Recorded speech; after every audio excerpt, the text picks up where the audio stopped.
Recipe को बनाने के लिए एक पैन या कढ़ाई चाहिए होगा हमें, जिसके अंदर हमें मिल्क पाउडर से बनाना है। तो मिल्क पाउडर हम डालेंगे।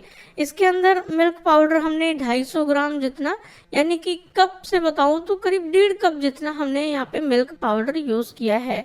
और इसके अंदर आपको पता है कि फैट बहुत कम होता है, तो इसके लिए हम आधा टेबल स्पून जितना हम डालेंगे घी, और थोड़ी सी ½ टी स्पून जितना हम डालेंगे चीनी। इससे क्या होगा अभी मैं आपको आगे बताऊंगा कि चीनी से होता क्या है। अभी क्या करना है कि ये घी और चीनी और मिल्क पाउडर तीनों को अच्छी तरह से हमें पानी डालते हुए इसको अच्छी तरह से घोल के रेडी कर लेना है। मतलब पानी जो है वो धीरे धीरे डालना है ताकि ये बिल्कुल इस तरह से बने और बिल्कुल गुठलियां वगैरह ना बने। तो टोटल 1 कप पानी इसके अंदर डाल देना है। जिस कप या कटोरी से हमने मिल्क पाउडर यूज किया है उसी कप से हमें यहाँ पे 1 कप जितना मिल्क जो पानी है या फिर मिल्क, दोनों में से कोई भी चीज आप डाल सकते हो। मैंने यहाँ पे पानी का यूज किया है। लास्ट टाइम हमने यूज किया था मिल्क का, तो बहुत सारे लोगों ने कमेंट किया था कि इसको पानी से भी बनाया जा सकता है क्या, तो मैंने इस बार पानी से ही इसको बनाया है। अब इसको लगातार हमें पकाते हुए इस तरह से गाढ़ा करके मावा जैसा, यानी कि जो खोया जैसा इसको हमें बना के रेडी कर लेना है। करीब 4 से 5 मिनट जब हम इसको पकाएंगे तो ये इस तरह से गाढ़ा होके पैन को छोड़ने लग जाएगा। अच्छा, जितना हमने मिल्क पाउडर यूज किया है उतना ही पानी का भी यूज किया है, मतलब कि 250 ml पानी और 250 ग्राम ही मिल्क पाउडर था। तो अच्छे से गाढ़ा करने के बाद ये हमारे पास जो मिल्क पाउडर का मावा है ये करीब 300 ग्राम जितना बन जाएगा। अब इसको हम साइड में रखते हैं और गुलाब जामुन के लिए चाशनी बनाते हैं। जब ये गुलाब जामुन के लिए हम चाशनी बनाते हैं तो हमें पतली चाशनी चाहिए होती है। इसके लिए जितना मिल्क पाउडर हमने लिया था जिस कप या कटोरी से, उतना ही हमने यहाँ पे यानी कि 1.5 कप जितना चीनी लिया है और 1 कप से थोड़ा सा ज्यादा हमने पानी डाला है, मतलब कि 300 ml ही इसके अंदर पानी भी डाला है हमने। जितना चीनी आप यूज कर रहे हो ml में या ग्राम में, उतना ही आपने पानी भी डालना है। तो मैंने 300 ग्राम चीनी में 300 ml ही पानी डाला है। अब अच्छी तरह से एक बार इसको उबाल लेना है। अच्छा, इसमें हमने पानी ज्यादा डाला है तो चाशनी पतली होगी बिल्कुल, तो ये बिल्कुल पतली चाशनी है। तो जब एक बार उबल जाए, चीनी बिल्कुल घुल जाए, तो ये बिल्कुल रेडी है। अब हम गैस बंद कर देंगे और थोड़ा सा फ्लेवर के लिए केवड़ा वाटर या फिर रोज वाटर जो भी आपके पास है इसके अंदर थोड़ा सा डाल देंगे ताकि फ्लेवर आए चाशनी में, या फिर इलायची का पाउडर भी डाल सकते हो, थोड़ा बहुत केसर भी आप चाहो तो डाल सकते हो। अब हम क्या करेंगे, ये जो पैन में हमने मावा यानी कि जो खोया मिल्क पाउडर का बना के रखा था वो ठंडा हो गया है। इसको हमने थोड़ी देर फ्रिज में रख दिया था और ये बिल्कुल अच्छे से ठंडा है, बिल्कुल रूम टेम्परेचर पे है। और कि अच्छी तरह से मैश कर लेना है ताकि ये बिल्कुल इस तरह से स्मूथ और गुठलियां वगैरह सब खत्म हो जाएं। फिर इसके अंदर हमें बेकिंग पाउडर डालना है इसको फुलाने के लिए।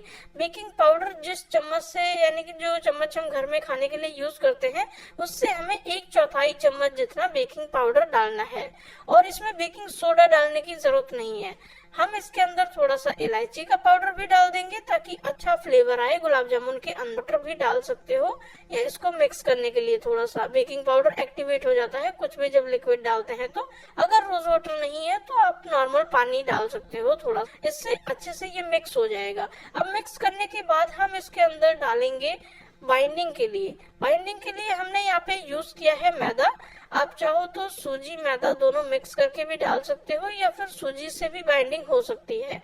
तो 2 चम्मच जितना हमने डाला है यहाँ पे मैदा और आधा छोटी चम्मच जितना डाल दिया है सूजी।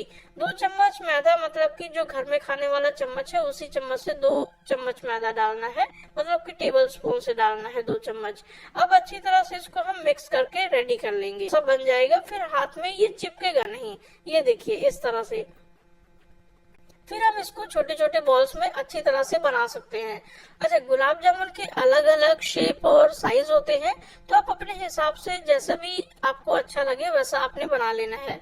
मैंने यहाँ पे पहले छोटे छोटे टुकड़े इस तरह से तोड़ लिए हैं जो गुलाब जामुन के साइज का है।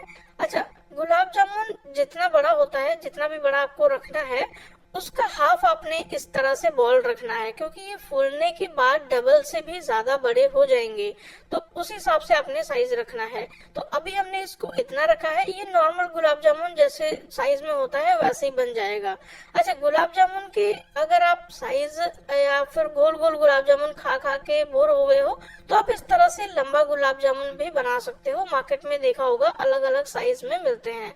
अब हमने इसी तरह से सारे पीसेस बना के रेडी कर लिया है और अब हम इसे फ्राई करेंगे ऑयल में। अच्छा, सबसे पहले क्या करना होता है कि ऑयल जब हल्का गर्म हो जाए तो एक पीस डाल के इस तरह से चेक करना होता है। तो एक पीस हमने फ्राई किया, अगर ये बिल्कुल परफेक्ट है, बिल्कुल भी फटा नहीं है, बिल्कुल भी ब्लास्ट नहीं हुआ, तो इसका मतलब है कि ये बिल्कुल परफेक्ट है, इसके अंदर कुछ भी और डालने की जरूरत नहीं है। अब हम बाकी के जो गुलाब जामुन है वो हम इसके अंदर डाल सकते हैं। तो इसीलिए पहले एक पीस को चेक करना जरूरी होता है, क्योंकि अगर एक पीस में कोई गड़बड़ हुआ तो सारे गुलाब जामुन खराब हो जाएंगे। तो हमें एक पीस पहले चेक करना होता है। अगर इन केस वो फट जाता एक पीस जो है, तो क्या करना, थोड़ा सा मैदा बाकी के सभी डो में और डालना, उसके बाद फिर से उसको बना लेना, तो ये बिल्कुल परफेक्ट हो जाएगा। अब ये बिल्कुल परफेक्ट है, तो बिल्कुल कम टेम्परेचर ऑयल में, यानी कि जब बिल्कुल हल्के हल्के से इस तरह से बबल्स आ रहे हो, तो हमें सारे पीसेस गुलाब जामुन के डाल देने हैं और इसे किसी चीज से टच नहीं करना है, किसी चीज से इसको हिलाना नहीं है। इस तरह से कढ़ाई को आप हिला सकते हो ताकि ये तले में चिपके ना। वैसे तो ये चिपकते नहीं है, लेकिन अगर ये चिपक रहे हैं बहुत ज्यादा, तो आप थोड़ा सा मैदा इसके ऊपर तेल में छिड़क सकते हो। तो वो मैदा क्या करेगा कि तले में काफी अच्छे से वो बैठ जाएगा, तो वो फिर गुलाब जामुन को चिपकने से रोकेगा। ऑयल का थोड़ा सा बढ़ जाए, अब ये और ज्यादा ना फूले, मतलब कि ये इतने ज्यादा फूलते जाएंगे अगर हम टेम्परेचर कम रखेंगे तो, कि ये अपने आप को ब्लास्ट भी कर लेंगे, ये इतने ज्यादा फूल जाएंगे। अब ये और ज्यादा ना फूले, इसके लिए गैस को हाई फ्लेम पे करेंगे ताकि टेम्परेचर इस तरह से ऑयल का बढ़ जाए। अब ये जब टेम्परेचर बढ़ जाएगा तो ये क्या होगा कि जो इसके ऊपर की स्किन है वो थोड़ी सी ब्राउन हो जाएगी, और ब्राउन होने की वजह से ये थोड़े से हार्ड हो जाएंगे, थोड़े से परफेक्ट ऊपर से क्रिस्पी हो जाएंगे हल्के से, ताकि ये और ज्यादा ना फूले। अब जब ये थोड़ा सा टेम्परेचर बढ़ जाए, आप फिंगर लगा के ऐसे चेक कर सकते हो, अगर ये बिल्कुल थोड़े से ऐसा लग रहा है कि इसको चलाने से ये टूटेंगे नहीं, तो आप इस तरह से चला सकते हो। और जब 1 मिनट हो जाए तो गैस का फ्लेम वापस से लो फ्लेम पे कर लेना, फिर इसको हमें 10 से 15 मिनट के लिए आराम से इसको लगातार चलाते हुए पकाना है। ये देखिए, करीब मुझे 5 से 7 मिनट इसको चलाते हुए हो गए हैं। 1 मिनट के बाद गैस का फ्लेम मैंने बिल्कुल लो पे कर दिया था और अब लगातार मैं इसको चला रहा हूँ, तो ये धीरे धीरे ब्राउन होना भी स्टार्ट हो गए हैं। करीब 10 से 12 मिनट चलाने के बाद ये इस तरह से ब्राउन होके बिल्कुल रेडी हो चुके हैं। अब इस टाइम पे हम इसको निकाल सकते हैं, क्योंकि 10 से 12-15 मिनट हो चुके हैं। तो अब हमें निकालने से पहले क्या करना है, 1-2 पीस पहले चाशनी में डाल के चेक करना है। अगर ये बिल्कुल अच्छे से चाशनी भर रही है, अगर ये कच्चे हुए तब तो ये पिचक जाएंगे, अगर ये अच्छे से पके होंगे तभी चाशनी इसके अंदर भरेगी। तो चाशनी बिल्कुल अच्छे से अंदर भर चुकी है, इसका मतलब ये बिल्कुल अच्छे से पक चुके हैं। तो अब हम बाकी के सारे गुलाब जामुन इसके अंदर डाल देंगे। अगर ये अच्छे से नहीं पके और चाशनी में जाने के बाद ये पिचक रहे हैं, तो थोड़ा सा गुलाब जामुन को और पका लेना, ताकि अंदर तक अच्छे से पक जाए और अंदर तक बिल्कुल अच्छे से जाली जैसा बन जाए। बिल्कुल अंदर अच्छे से पके हुए रहेंगे तभी ये गुलाब जामुन परफेक्ट रहेंगे, तभी ये चाशनी में पिचकेंगे नहीं। अब हमें इसे रख देना है। जब 1 घंटा हो जाए, ठंडा हो जाए बिल्कुल अच्छी तरह से, फिर ये बिल्कुल रेडी है। चाशनी पतली है इसलिए ये बिल्कुल सॉफ्ट और बिल्कुल परफेक्ट है। इसे हम 2-3 दिन फ्रिज में रख के खा सकते हैं। अगर आपको इसे लॉन्ग टाइम तक स्टोर करना है, जैसे हलवाई की दुकान पे करते हैं, तो आपको फिर 2 तरह की चाशनी बनानी पड़ेगी, एक गाढ़ी चाशनी और एक पतली चाशनी। अभी जो हमने ये बनाई थी ये पतली चाशनी है, गाढ़ी चाशनी में इसको स्टोर करना होता है। तो अब गाढ़ी चाशनी बना के आप इसको स्टोर भी कर सकते हो।